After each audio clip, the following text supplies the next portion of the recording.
alligator. I'm a mama, papa coming for you.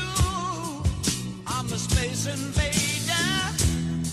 I'll be a rock and rollin'. What is it that makes something scary? What is it about the horror genre that captivates us and frightens us? Not every horror movie can pull it off.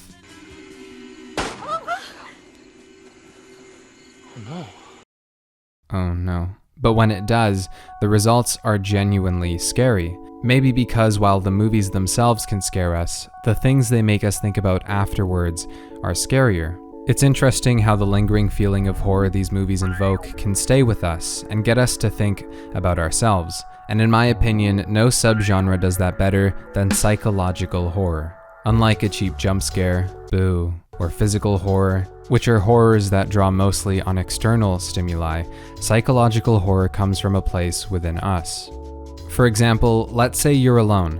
You're not hungry or thirsty, you're in a room that has nothing in it, it's midnight, and you hear a scratching on the walls. You might get a bit nervous and start tapping your foot, or humming a little song.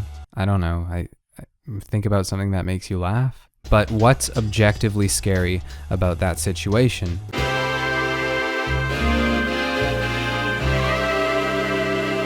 Nothing. There's no immediate danger, you're well nourished, there's no reason to assume the scratching is something that wants to turn you into a cup or something, and you can leave the room anytime you want. So really, the only horror that you feel is coming from you and your imagination.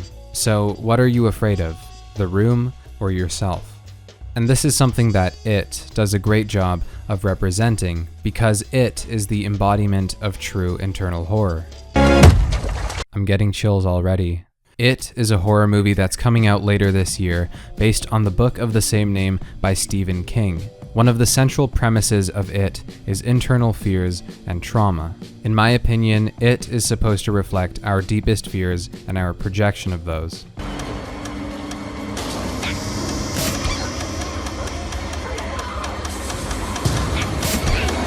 And the psychological horror that comes from within. It is a monster that preys on an individual's personal terrors, in particular children, because they're often easier to emotionally manipulate. That's why it's most commonly seen as Pennywise, the clown, something a large amount of children are afraid of. But It isn't just a clown, it can be anything. It acts as a mirror, paralleling its victims' deepest emotional fears and insecurities, and so essentially represents the fear that you project onto it.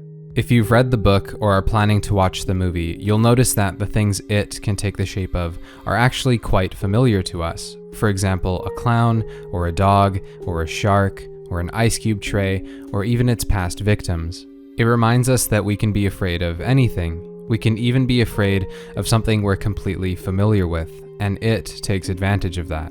What makes It so terrifying is that it has the capability to bring out the natural horror of everything. So what's scary isn't that moment when It transforms into your darkest nightmare, but knowing that it can. Even if you get over one fear, it can just move on to the next, because It is fear. Really, It is a metaphor for the fear in you and the fear you project. Everyone has It in them. And that's partly what makes it such a great topic for horror, because you just can't run away from it unless you defeat it.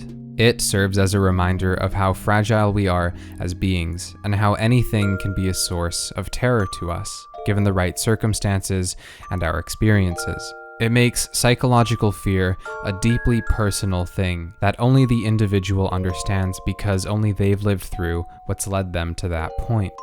Ultimately, what I'm trying to say here is that the most powerful horror is the horror that comes from you, because it's the most personal and relevant to you. So watch out, because that leaky tap you hear at night could be it.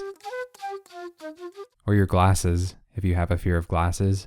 Maybe it's the Lego you have on the shelf. I don't know. Maybe that's why you haven't opened it. I don't know. Could be. Okay, bye.